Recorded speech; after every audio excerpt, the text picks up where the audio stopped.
Murat abi kolay gelsin.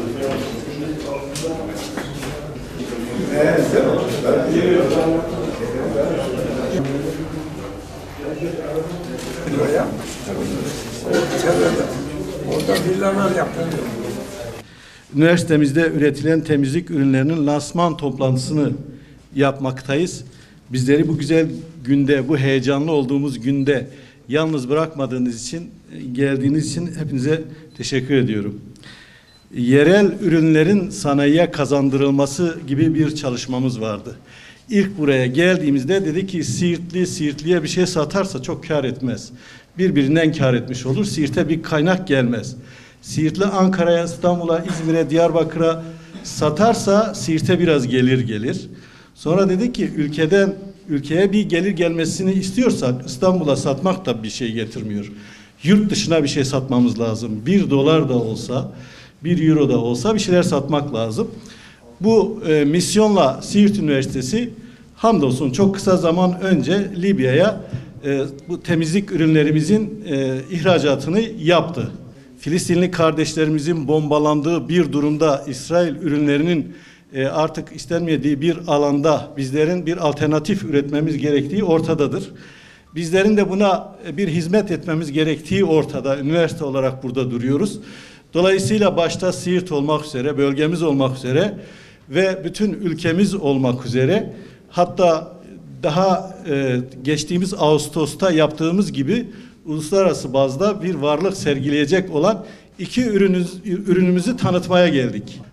Önce belki bıttım sabunuyla başlayan, biliyorsunuz yerel ürünümüz.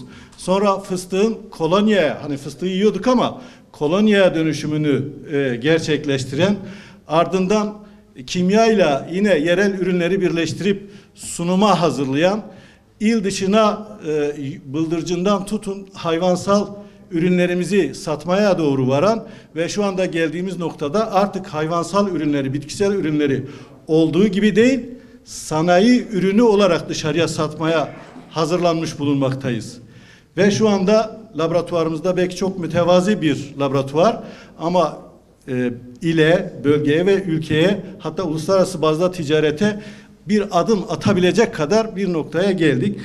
Demin arkadaşın sorduğu soru da hani İsrail ürünlerine boykot diyoruz. Bu saldırgan, siyonist, katliamcı, soykırımcı İsrail'le ne yapabiliriz? Biz en azından boykot yapabiliriz. Bu elimizden gelen bence en zayıf iş. Ama bu da anlamlı bir şey. Ama bu boykotun daha etkili olabilmesi için alternatif ürünlerin de geliştirilmesi lazım. Kim geliştirecek? Yani üniversite geliştirecek. En iyi geliştirecek olan kurum üniversitedir. Neden böyle şeyler oldu? Ben bu lansmanda bu tür ürünlerin karşımıza çıkacağından haberimiz yoktu. Ben bundan dolayı da ayrıca teşekkür ediyorum. Emeği geçen herkese çok teşekkür ediyorum. Tam da budur aslında. Üniversitenin misyonu bu. Üniversitenin bir şehir, hem şehrin ekonomik kalkınmasına katkı yapması, bilimsel ekonomik ürünlerinin daha bilimsel, daha teknik anlamda iyi geliştirilmiş olmasına, Ar-Ge'sinin iyi yapılmasına yapacağı katkı çok önemli. Bunu çok iyi bir şekilde yaptığını gururla ve sevinerek görüyoruz.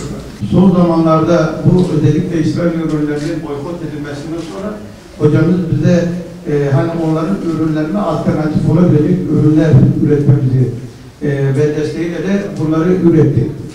Biz bulaşık deterjanı, sıvı el sabunu, yoğunlaştırılmış çamaşır suyu, aspirin, genel amaçlı kullanımı ve aspirin yağlandıran temizlik malzemesi, yüzey temizleyici, camsi, kireç çözücü, çamaşır suyu, limon kolonyası, fıstık kolonyası ve bıttım sabunu, bir de yapçöz olarak biz zaten bu ürünlerin hepsinin üretimini gerçekleştiriyoruz.